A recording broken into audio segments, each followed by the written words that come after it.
వాగర్థావివ సంపృక్తౌ వాగర్థ ప్రతిపత్తయే జగతః పితరౌ వందే పార్వతీ పరమేశ్వరౌ. నారాయణ సమారంభాం వ్యాసశంకర మధ్యమాం అస్మదాచార్య పర్యంతాం వందే గురు పరంపరాం. ఇక్కడ నుంచి ఆయన స్తుతించిన దేవతల స్తుతులు, నృసింహ స్తుతి చాలా విశేషమైనది. ఇంతమంది దేవతలు స్తుతించిన ఆయన అలాగే ఉన్నాడు. ఆయన శాంతింపజేయడం ఎలాగా అని చూసి అమ్మవారిని చెప్పారమ్మా, నువ్వు వెళ్ళమ్మా. సాక్షాత్ శ్రీ ప్రేషితాదేవై దృష్ట్వా తన్మహదద్భుతం. ఆవిడ వచ్చి అదుష్టాశ్రుత పూర్వత్వాత్ సానోపేయాయ శంకిత, ఇలాంటి రూపం ఎప్పుడు నేను చూడలేదు కనుక దగ్గరికి వెళ్ళనుందిటండి ఆవిడ. ఇక్కడ ఎంత మాట! ప్రళయార్క బింబంబు పగిదినున్నది గాని నెమ్మోము పూర్ణేందు నిభము కాదు, శిఖిశిఖా సంఘంబు చెలువు చూపెడి గాని చూట్కి ప్రసాద భాసురము కాదు, వీర రౌద్రాద్భుతావేశమొప్పెడి గాని భూరి కృపారస స్ఫూర్తి కాదు, భయద దంష్టాంకుర ప్రభలు కప్పెడు గాని ధరకి శతంబుజాతంబు కాదు, కఠిన నఖర నృసింహ విగ్రహము కాని కామినీ జన సులభ విగ్రహము కాదు, విన్నదియు కాదు తొల్లినే విష్ణు వలన, కన్నదియు కాదు భీషణాకారమనుచు. నేను ఇలాంటి రూపాన్ని ఇప్పుడు చూడలేదు. ఆ వెన్నెల లాంటి చల్లని ముఖం, ప్రసన్నత, ఇవే నాకు ఎప్పుడు చూపించాడు. అంత భక్తుడికి అదే చూపిస్తాడు ఆయన, అదే చూపించాడు. పోనీ నాకు ఇలాంటి రూపం ఉందని ఎప్పుడు మాట వరుసకు కూడా చెప్పలేదు స్వామి. ఇక్కడ ఏం చేయను, విన్నదియు కాదు నే విష్ణు వలన, ఆయన వల్ల వినలేదు కనలేదు, అదృశ్యత అత్యద్భుత రూపం అంతే అని చెప్పొచ్చింది. అంటే ఈవిడికి తెలియదనా, ఈవిడ చల్లబరచలేదనా? మా పిల్లాడు ఎంత గట్టిగా చూడండి ఇప్పుడు చూపిస్తాడని చెప్పడం ఆ తల్లి యొక్క ఉద్దేశం. లేదు జగన్మాతకు తెలియకపోవడం ఏంటండి, భక్తుడికి అంత తెలుసో చెప్పడం ఆ తల్లి యొక్క ఉద్దేశం. వెంటనే ప్రహ్లాదం ప్రేషయామాస, మీరు వెళ్ళండి అన్నాడు. ఆయన ఒక్కడు చకచక వెళ్ళిపోయాడండి స్వామి దగ్గరికి. వెళ్ళి పాదాల దగ్గరికి వెళ్ళిపోయాడు తిన్నగా, వణుకు లేదు ఏమీ లేదు, హాయిగా వెళ్ళిపోయాడు. ఆయన శాంతపరచు అన్నారు, ఆయన శాంతపరిచేది ఏంటండి? శాంతమే తానైన వాడిని శాంతపరిచేది ఏంటి? ఇక్కడ ఆ తత్వం ఆయనకి తెలుసు. ఇక్కడ ప్రహ్లాదుడు వెళ్ళాడు. ఇక్కడ గమనించవలసిన అత్యద్భుతమైన ఒక సన్నివేశం ఉందండి. పూర్తయిపోలే, ఇక్కడ ప్రారంభమైంది ప్రహ్లాదుడి యొక్క అసలు తత్వం, నృసింహతత్వం. ఏమిటంటే వీళ్ళ స్తోత్రాలు పరిశీలిద్దాం ఒక్కొక్కడిది. బ్రహ్మదేవుడు అన్నాడు, నా సృష్టి విఘాతం లేకుండా చక్కగా జరుగుతుంది, ఇకపై రాక్షసుడి వాడిది పోయింది కనుక. దేవతలు అంటున్నారు మాకు ఆహుతులన్నీ చక్కగా అందుతాయి, పృథ్వదేవతలు మా కవ్యములన్నీ బాగా జరుగుతాయి. విద్యాధరులు అంటున్నారు ఎప్పుడు వాడి గీతాలతో అయిపోయింది, ఇక నుంచి మేము హాయిగా నీ గీతాలే పడుకుంటాం. అంటే భగవంతుని వాళ్ళు చూస్తున్నప్పుడు వారిదైనటువంటి దృష్టిలోంచి చూస్తున్నారు, కానీ భగవంతుని భగవంతునిగా చూడట్లేదు. అది దీనికి అంటే పాక్షికం. ఎప్పుడైతే తనదైన కోణంతో తన ప్రయోజనం దృష్ట్యా భగవంతుని చూస్తూ ఉంటారో అప్పుడు వాడికి భగవంతుడు ప్రయోజనం నెరవేర్చేవాడే కానీ కనపడతాడు, కానీ తన అసలు తత్వం వాళ్ళకి తెలియదు. ఇది తెలుసుకోవాలి. ఇక్కడ అసలు తత్వం తెలియనంత వరకు అది భయమే. ఆయన్ని ఆయనగా ఎవడైతే తెలుసుకుంటాడో వాడి పట్ల ఆయన ఎప్పుడు శాంతుడే. ఆయన్ని ఆయనగా తెలుసుకున్న తత్వజ్ఞుడు ప్రహ్లాదుడు ఒక్కడే. ఆయన ఉగ్రమైన సౌమ్యమైన ఆయన లేలే కానీ ఆయన ఏ వికారం లేనివాడిని గ్రహించుతూ ఆయన ఉగ్రాన్ని సౌమ్యాన్ని కూడా ఆస్వాదిస్తూ ఉండే మహానుభావుడు కనుక ఆయన తిన్నగా పాదాల దగ్గరికి వెళ్ళాడు. స్తోత్రం చేయలే. వీళ్ళందరూ మంచి కవిత్వాలతో ఒక్కొక్కడు వాడి టాలెంట్స్తో స్తోత్రాలు చేశారు. ఒక్కొక్కడిది ఒక్కొక్క ఛందస్సు చదివితే తెలుస్తుంది. ఆయన ప్రసన్నుడు కాలే. ఆయన ఈ పిల్లాడు వెళ్ళి ఏ స్తోత్రం లేదు, ఏం లేదండి. స్వపాదమూలే పతితం తమర్భకం, పాదాల మీద వెళ్ళి పడ్డాడంతే. ఎప్పుడైతే తల వంచాడో లేదో దయ్యతో చూసి చెయ్యి వేసి తల మీద నిమిరి ఎత్తుకునిలో పెట్టుకున్నాడండి స్వామి. ఎంత భాగ్యం! స్వామి యొక్క హస్తం తగిలిందయ్యా, సామాన్యమా హస్తము. విలోక్య దేవ కృపయా పరిప్లుత ఉత్థాప్య తచ్చీష్ణ్యదధాత్కరాంబుజం కలాహి విత్రస్తధియాంకృతాభయం. ఎటువంటి చెయ్యి అంటే కాలసర్పపు భయానికి లొంగిన వారిని అభయమిచ్చేటటువంటి చెయ్యి ఇది. ఎందుకంటే మనందరం కాలసర్పము నోట్లో ఉన్న కప్పలం, సందేహం లేదు. ఎప్పుడు మింగేస్తుందో ప్రస్తుతం నోటు కొన దగ్గర ఉన్నాం, మింగడం గ్యారంటీ. అలా కాలసర్పపు నోటులో ఉన్న వాళ్ళకి అభయం ఇవ్వగలిగే హస్తమయ్యా అది, సామాన్యం కాదు. ఇక్కడ కాలసర్పానికి లొంగి జనన మరణ పరంపరలో పడేవాళ్ళకి దాని నుంచి పైకి తీయగలిగే చేతులు, ఆ చేతులు గుర్తొచ్చేయి మా శంకర భగవత్పాల్ వారికి. వెంటనే ఆ చెయ్యి కావాలయ్యా, మమ్మల్ని కాలసర్పపు నోటు నుంచి పైకి లాగాలి అంటే లక్ష్మీ నృసింహ మమదేహి కరావలంబం. ఆ చెయ్యి వేసాడు తల మీద. ఉత్థాప్య తచ్చీర్ష్ణ్యదదాత్కరాంబుజం.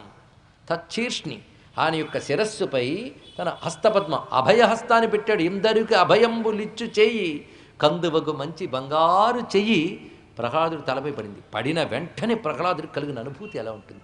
ఒక్కసారి స్వామి స్పర్శ కలిగితే ఎలా ఉంటుందండి ఇక్కడ? ఎందుకంటే తాను పరమాత్మను అడుగడుగున అనుభవిస్తున్నప్పటికీ ఒక అద్భుత రూపం ధరించి ఆ పరమాత్మ వచ్చి చెయ్యి వేసి తాకగానే ఆ అనుభూతి ఎలా ఉంది? సతత్కరస్పర్శధుతాఖిలా శుభ సపద్యభివ్యక్త పరాత్మ దర్శన తత్పాద పద్మం హృది నిర్వృతో దధౌ హృష్యత్తను క్లిన్న హృదశ్రులోచన. హస్తస్పర్శ తగిలిన వెంటనే ఒళ్ళంతా పులకించి తన దేహేంద్రియ బుద్ధి ప్రాణాలకు అతీతమయ్యున్న పరమాత్మ అనుభవానికి వచ్చాడు తనలో. ఒక్కసారి ఇక్కడ వచ్చి రాగానే హృదయమనందు స్పష్టంగా కనబడుతున్న స్వామి పాదపద్మాలతో తన్మయుడైపోయి ఒళ్ళంతా పులకించి ఆనందాశ్రములు రాల్చుతూ ఉంటే పరవశుడై ప్రేమ గద్గదయా వాచ, ప్రేమతో బొంగురు అయినటువంటి గొంతుతో నమస్కరిస్తున్నాడు. స్వామి, బ్రహ్మాది దేవతాగణాలు, మహర్షులు, సిద్ధపురుషులు వీరందరూ సత్వగుణ ప్రధానమైన అంతఃకరణ కలవారు. అటువంటి వారే నీ గురించి చెప్పడానికి సమర్థులు. కానీ అలాంటి వారు కూడా సంపూర్ణంగా నిన్ను స్తుతించలేరని తెలిసిపోయాక నాలాంటి రాక్షస పుట్టకగాడు ఎలా స్తుతించగలడు స్వామి? నిన్ను నేను వర్ణించే శక్తి నాకు లేదు అని చెప్తూ నీ అనుగ్రహం లభించింది చాలు. నిన్ను చూసి భయపడుతున్నారు. అసలు నాకు నిన్ను చూసి భయం వేయట్లేదు. నన్ను ఏం చేయమంటావు? నాహం బిభేమి, నాకు భయం లేదు. నాహం బిభేమి అజిత తేతి భయానకశ్చ జిహ్వర్క నేత్ర భ్రుకుటీరభసోగ్రదంష్ట్రాత్ అంత్రస్రజ క్షతజ కేశర శంకు కర్ణాత్ నిర్హ్రాద భీత దిగిభాదరి భిన్న ఖాగ్రాత్. అబ్బా, నీ ఉగ్రమైన ఈ జూలు కానీ, ఈ కోరలు కానీ, ఈ వేళ్ళు కానీ ఇవేమీ నాకు భయం పట్టేదయ్యా. నిమిరేడండి ఆనందంగా. ఆయనకు హాయిగా కనబడుతున్నాడు. ఏం చేస్తాం? ఎందుకంటే భక్తుడికి ఎంత వాత్సల్యం అండి. ఒక్కొక్క అవతారంలో ఒక్కొక్కడు చూపిస్తాట. ప్రహ్లాదుడికి అనుగ్రహించిన నరసింహావతారం మాతృవాత్సల్యావతారం అంటారు. ఎంత రహస్యం చూడండి. ఇక్కడ వాత్సల్యం కాకపోతే అంత వేషం వేసుకుని ఒళ్ళు పెట్టుకుని హత్తుకుని మాట్లాడడం ఏంటంటే పిల్లాడిని లాలించినట్టు ఎంత చక్కగా లాలిస్తున్నాడు. పైగా ఆయన చూపిస్తున్నాడు ఎంత బాగున్నాయి ఇవన్నీ. నాకు ఇవి చూసి భయం రావట్లేదయ్యా. భక్తుడికి భయం వేయదేమో. అందుకే అన్నమయ్య అంటాడు, నగు మొగముతోడి ఓ నరకేశరి నగరూప గరుడాద్రి నరకేశరి అమిత దానవదళన ఆది నరకేసరి నమిత బ్రహ్మాదిసుర నరకేసరి హరి నమో శ్రీ వెంకటాద్రి నరకేసరి నరసింహ జయ జయతు నరకేసరి నగుమొగముతోడి ఓ నరకేసరి. నరసింహస్వామి ముఖంలో నవ్వేంటండి? భక్తుడికి కనబడుతుంది. అంతే, భక్తుడికి కనబడుతుంది. ఆయనకి నవ్వే కనబడుతుంది భక్తుడికి. అందుకే సత్యజ్ఞాన సుఖస్వరూపమమలం, సత్యజ్ఞానం అనంతం అయిన తత్వము నారాయణుడు నరసింహస్వామి. పైగా పరిపూర్ణమైన పరబ్రహ్మతత్వం నరసింహుడు, సామాన్యం కాదు. అది నృసింహోపాసన సంపూర్ణ నారాయణోపాసన. అందుకే ఆయన పేరును ఒక ప్రత్యేక ఉపనిషత్తు ఉంది, నృసింహతాపిని ఉపనిషత్తు. నృసింహతత్వోపాసన సంపూర్ణ పరబ్రహ్మోపాసన. అది మోక్షహేతువు. ఎందుకంటే సృష్టి అంతా ద్వంద్వం, ద్వంద్వాల్లో ఉన్నాడు ఆయన. లేకపోతే ఏ ద్వంద్వం పనిచేయదు. కానీ ఏ ద్వంద్వం ఆయనకు అంటదు. కనుక ఇది అనే లోపల అది అయిపోతాడు. పగలు రాత్రి రెండు ఉన్నాయి ద్వంద్వములు. కానీ పగలు అందామా అంటే పగలు అనడానికి లేదు, చీకటి ఉంటుంది. రాత్రి అందామా అంటే రాత్రి అనడానికి లేదు, కాసి వెలుగుంటుంది. దాని పేరు సంధ్య, సూక్ష్మకాలం అంటారు. అది పట్టాలంటే సమ్యక్ ధ్యానం ఉండాలి. అదే సంధ్య. ఆ సమ్యక్ ధ్యానంలోనే ప్రతి వృత్తి సంధిలో ఉన్న ఈశ్వరతత్వాన్ని చూడగలవు. ఆ సమ్యక్ ధ్యాన స్థితిలో వ్యక్తమవుతుంది. అటు ఇటు రెండిట్లో ఉంటూ రెంటికి చెందకుండా ఉంటూ ఉన్నటువంటి తత్వం అది సంధ్యోపాసన, అది సంధ్యావతారం.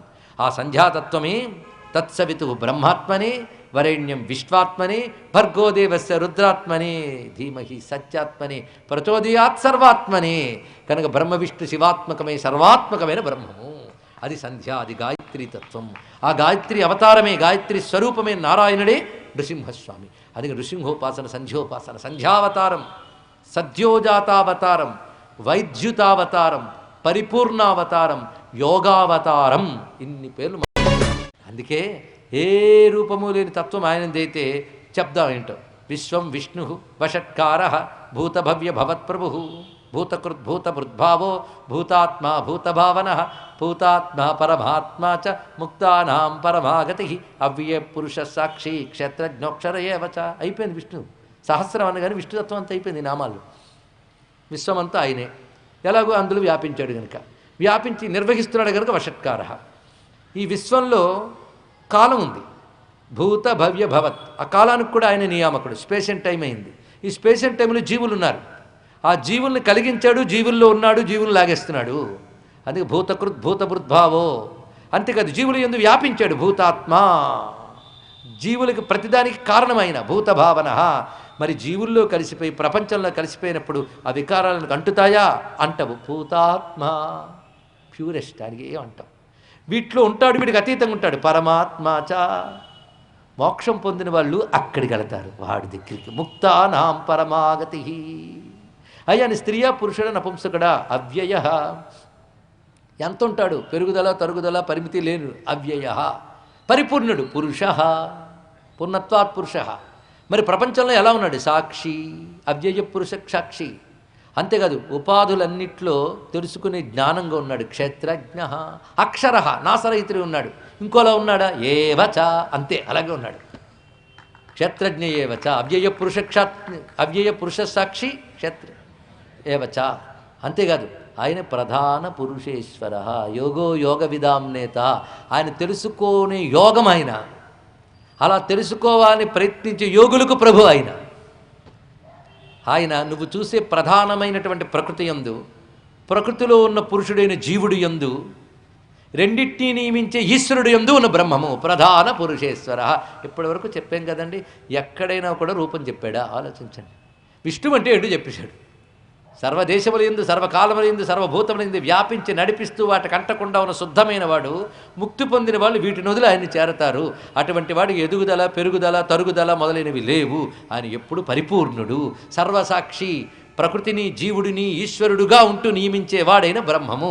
ఇంతవరకు వర్ణించేశారు, అయిపోయింది. అక్కడ విష్ణువు అంటే తెలిసిపోయింది. అలాంటి విష్ణువు తన తత్వాన్నంతటిని చూపించాలని రూపం ధరిస్తే నారసింహ వపు శ్రీమాన్. అదండి, అలాంటి ఆయన నారసింహ ఉపవేయుడు. చివరికి వెళ్ళిపోదాం, బాగుంటుంది. సర్వప్రహరణ ఆయుధ, ఏదైనా ఆయనకి ఆయుధమే. లేకపోతే ఇన్ని ఆయుధాలు పట్టుకొచ్చిన గోళ్ళను ఎవడైనా ఉపయోగిస్తున్నాడు? కలగన్నాడండి. అయ్యా, దేవతల్ని గడగడలాడించి, ముల్లోకాన్ని అల్లల్లాడించి, భయంకరమైన వజ్రాయుధాన్ని, యముడి కాలదండాన్ని, వరుణ్ణి పాశాన్ని కూడా తట్టుకోగలిగిన గుండె గోరు చీరితే పోయిందండి. ఏమి బతుకండి ఇక్కడ. అందుకే ఎంత అహంకరించిన వాడిని భగవంతుడు దేనితో? గోడుతో చిచ్చాడు అసలు మహానుభావుడు. ఇక్కడ అంత అహంకారం పోయింది. ఇక్కడ ఎంత రమ్యమైన భావం అది, అటువంటి తత్వం. అందుకే నిన్ను చూస్తే నాకు భయం అయ్యట్లేదయ్యా. ఉన్న భయాలు పోతాయి నిన్ను చూస్తే, కానీ భయాన్ని భయపెట్టే స్వరూపం ఇది. నా భయం అంతా సంసారం. దాని మీద భయం లేదుగా నన్ను తెలుసుకున్నామంటే అలా అనుకోవడానికి ధైర్యం లేదు. నా సంసారమైన భయం లేదంటే అదో అహంకారం అయిపోతుంది, మహాప్రమాదం. అందుకు గురుగారి దగ్గర శిష్యుడు అన్నట్ట, నాకు ఏ అహంకారం లేదండి, అదో అహంకారం అయినా అన్నాడు. ఇది చాలా ప్రమాదకరం అండి. అహంకారాన్ని గుర్తించడం మహాప్రమాదం, మహాప్రమాదకరం ఇది. ఇక్కడ పొరపాటును కూడా నేను మంచివాడిని అయిపోయిన భ్రాంతిలోకి వెళ్ళొద్దు. తృప్తి పడవచ్చు, మంచివాడిని నేను ఇంకా మంచివాడు కావాలనుకోవచ్చు. ఇక్కడ తృప్తి వేరు, అహంకారం వేరు. ఇన్ని లక్షణాలు ఉంటాయి. మొత్తానికి భగవానుడు దగ్గర ఉంటూ నాకేం భయం వేయట్లేదయ్యా, ఎంత అందంగా ఉన్నావో, ఎంత బాగున్నావో, నా భయం అంటే ఏంటో నాకు తెలుసు అన్నాడు. ఏమిటయ్యా అంటే, త్రస్తోస్మ్యహం కృపణవత్సల దుస్సహుగ్ర సంసార చక్ర కథనాగ్రసతాం ప్రణీత బద్ధస్వకర్మభిరుసత్తమతేంఘ్రిమూలం ప్రీతోపవర్గ శరణం భయసే కదాను. భయం అంతా సంసారం చూసి. ఎందుకంటే ఇప్పుడు ఎందుకు అది భయం అంటావేమో, నన్ను అలా దీనిలో ఉండాలి ఆయువు అయ్యే వరకు. అది దీనిలో ఉండాలన్నప్పుడు ఇవాళ జయించేని అనుకోవడానికి లేదు. ఎప్పుడు ఏ మొసలు పడుతుందో తెలియదు ఈ సంసారం అనే కాసారంలో. అర్థం కావాలంటే మరో కథలోకి వెళ్ళాలి. సూచన ఇచ్చేసాడు, ఇక్కడ ఇందులో పడున్నా, అది ఎప్పుడు పడుతుందో నాకు తెలియదు కనుక నా భయం అది. ఆ భయం నుంచి రక్షించేవాడు నువ్వు, ఆ భయంలో కూరుకుపోయిన వాడు నేను. సంసార కూపమతి ఘోర మగాధబోలం సంప్రాప్య దుష్ట శతసర్ప సమాకులస్య దీనస్య దేవదయయా శరణాగతస్య లక్ష్మీ నృసింహ మమ దేహి కరావలంబం. సరిగ్గా ప్రహ్లాదుడున్న ఈ మాటలు అలా ఉపాసన చేసి గుండె నిండా నింపేసుకున్న మరో ప్రహ్లాదుడు ఆదిశంకర భగవత్పాల వారు తెలుసుకోండి. ఎందుకంటే ప్రహ్లాదుడు జ్ఞానభక్తుడు అన్నాం కదా, జ్ఞాని అయిన శంకరులు జ్ఞానభక్తులు. అందుకే నృసింహ భక్తుడండి మహానుభావుడు. ప్రహ్లాదుడు తత్వం యథాతథంగా అర్థం చేసుకున్నవాడు. జ్ఞానభక్తుడు ఎలా ఉంటాడో తెలుసు. అందుకే జ్ఞాని భక్తుడు కాడు, భక్తుడు జ్ఞాని కాడు అనేవాడు రెండూ కాడని అర్థం తెలుసుకోండి. ఇక్కడ జ్ఞానభక్తుడు భగవంతుడిని అలా ఆశ్రయిస్తాడు. ఈ సంసారం నుంచి బయటపెట్టమంటాడు. అది నా వల్ల కాదయ్యా బయటపడ్డం, నువ్వే. నేను ఒక పని చేయగలను, నన్ను పైకి లాగని చెయ్యెత్తుతా. చెయ్యెత్తితే చెయ్యూతిస్తావు, మాకు తెలుసు. చెయ్యెత్తకుండా ఇలాగే దించి ఇందులో తిరుగుతున్న వాళ్ళు ఉన్నారు, వాడు కానీ చెయ్యూతనివ్వడు. ఇదే బాగుందని తిరిగే వాళ్ళని ఆయన ఎందుకు ఉద్ధరిస్తాడు? ఇందు నుంచి బయట పెట్టవయ్యా అని ప్రయత్నంతో చెయ్యెత్తడు నీ ప్రయత్నం, చెయ్యూతివ్వడం ఆయన అనుగ్రహం. రెండూ కలిస్తే కానీ మోక్షం లేదు. ఇది లక్ష్మీ నృసింహ మంత్రానికి వ్యాఖ్యానం. ఉగ్రుడైన, ఉగ్రుడంటే అన్నిటినీ మించినవాడు అర్థం. భీషాస్మాద్ వాతప్పవతే భీషోదేది సూర్య. ఎవడి శాసన భయం వల్ల ప్రపంచం నడుస్తుందో వాడు ఉగ్రుడు, ఉగ్రశాసనుడు. అంతే కదా, వాడిని మించి మరొక వస్తువు లేదు కనుక ఉగ్రుడు. అంతేకాని ఉత్గ్రసతి ఇది ఉగ్రహ పైకి లాగేవాడు. ఉత్గ్రసతి ఇది ఉగ్రహ పైకి లాగుతాడండి. ఇక్కడ ఆ ఉగ్ర మాటనే కరావలంలో వ్యాఖ్యానించారు శంకర భగవత్పాల్ వారు. ఒక దేవతకు ఒక లక్షణం పెట్టి స్తోత్రం రచిస్తే అది తీసుకొచ్చి ఇంకో దగ్గర లాక్కెళ్ళలేవు. భుజంగ ప్రియాతం అంటే సుబ్రహ్మణ్యుడే, కరావలంబం అంటే నారసింహుడే. ఎక్కడికి ఏది పెట్టాలో పెట్టేస్తాడు. అందుకని నువ్వు ఇమిటేట్ చేసి మరొకటి రాసే వరకు ఇమిటేషనే. శంకరుల దర్శనం, మిగిలిన వాళ్ళది కవిత్వం. అంతే ఇక్కడ అందించేసాడు మహానుభావుడు. అంతే ఇక్కడ ఆత్మజ్ఞులని అలరించే అవతారం నారసింహ అవతారం. సంపూర్ణ జ్ఞానం అక్కడున్నది. అందుకే ఆయన్ని ఉపాసిస్తే కానీ భాగవతం అర్థం కాదు కనుక ఆయన ఉపాసించానయ్యా, ఆయన్నే పట్టుకుని తప్పించిపోయానయ్యా. అందుకే భాగవతానికి భాష్యం రాసే శక్తి ఆయన వల్ల వచ్చిందయ్యా అన్నాడు శ్రీధరాచార్యులు వారు. ఎందుకంటే సర్వవాగీశ్వరుడైన బ్రహ్మ సరస్వతి నాలుక మీద ఉన్నారు. అంతేకాదు లక్ష్మీదేవిని వక్షస్థలం మీద ఉంది. విశ్వాన్ని నడిపే జ్ఞానశక్తి ఆయనది. ఇంకేం చెప్తాం? అందుకే వాగీశా యస్య వదనే లక్ష్మీర్యస్య చ వక్షసి యస్యాస్తే హృదయ సంవిత్ తం నృసింహమహం భజే. అది నృసింహుని యొక్క స్వరూపం. మొత్తానికి స్వామి ఖరదంష్ట్రాభృకుటీ శటానకయు ఉగ్రధ్వానయున్ రక్తకేసరయున్ దీర్ఘతరాంత్రమాలికయు భాస్వన్నెత్రయున్నైన నీ నరసింహాకృతి జూచి నే వెరవ పూర్ణ క్రూర దుర్వార దుర్భర సంసార దవాగ్ని కిన్వెరతు. ఎంత వర్ణించినా సంసారం దవాగ్ని అనిపించలేదంటే భయపడాలండి. నొప్పి తెలిస్తే ఒళ్ళు బాగుందని అర్థం. నాకేం సంసారం పెద్ద బాధ అనిపించట్లేదండి అంటే జబ్బు ముదిరిపోయిందని అర్థం. తెలుసుకోండి ఇక్కడ ఇది గ్రహించవలసినది. సంసారం నొప్పి తెలిసి బయటపడాలి అనిపించాలి. అప్పుడు చెయ్యొత్తుతో అప్పుడు ఆయన చేయూతనిస్తాడు. ఆయన చేయూత లేనిది నువ్వు ధరించలు. అందుకు కుతర్కాలు, వాట్లు, వైలు వీటితో కాలక్షేపం చెయ్యకు. చేయూతనిత్తి శరణు వేడు, తప్పకుండా పైకి లాగుతాడు పరమాత్మ, అనుగ్రహిస్తాడు అని నమస్కరించి చివరికి చెప్తున్నాడు, నేను నిన్నేమి అడుగుతానయ్యా, ఎందుకంటే మంచి సుఖాలు, మంచి లోకాలు, మంచి పదవులు గొప్పవందరూ అనుకుంటారు. ఇప్పుడు నీకు దండం పెట్టిన వాళ్ళందరికీ ఉండేవి, కానీ మా నాన్నగారు వచ్చి లేకుండా పోగొట్టాడు అంటే అవి నిలబని తెలిసిపోయింది కదా.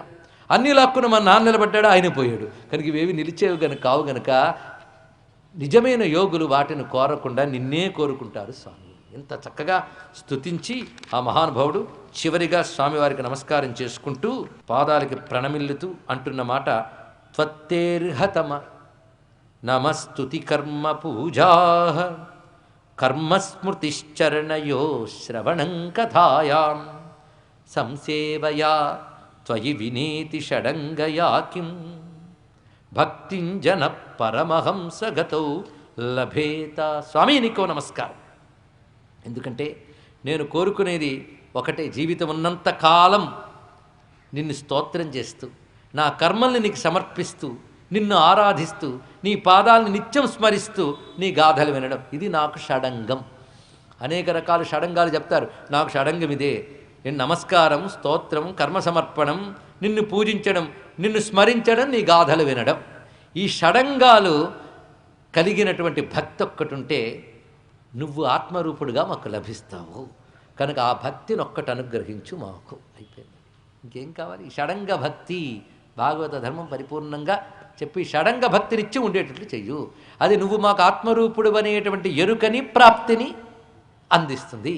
దీనితో మనకి చక్కటి సంతరణోపాయం చెప్పబడింది. స్వామి శాంతింపబడ్డాడు గనక మనం ఇక్కడితో ప్రహ్లాదుడితో పాటు నమస్కారం చేసి కూర్చుందాం. కానీ ప్రహ్లాద చరిత్ర కాదు.